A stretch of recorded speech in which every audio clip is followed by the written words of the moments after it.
আলাইকুম শিক্ষাবৃন্দ। আজকে আমি উদ্ভিদের অনুশীলনীগুলো করে দেখাবো।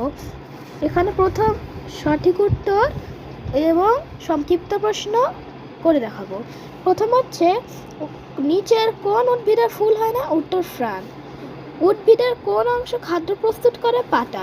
নিচের কোন উদ্ভিদের মূল মাটির অনেক গভীরে যায়? উত্তর জাম। সংক্ষিপ্ত প্রশ্ন, উদ্ভিদের প্রধান অংশ কয়টি ও কী কী? উদ্ভিদের প্রধান অংশ 5টি, যথা মূল, কাণ্ড, পাতা, ফুল ও ফল। তারপর অপুষ্পিক উদ্ভিদ কোন পরিবেশে জন্মে? অপুষ্পিক উদ্ভিদ ছায়াযুক্ত বা স্যাঁতসেঁতে শীতল স্থানে জন্মে। উদ্ভিদ পানি শোষণ করে কি দিয়ে? উত্তর, উদ্ভিদ পানি শোষণ করে মূল বা শিকড় দিয়ে। আজকের জন্য এটুকুই।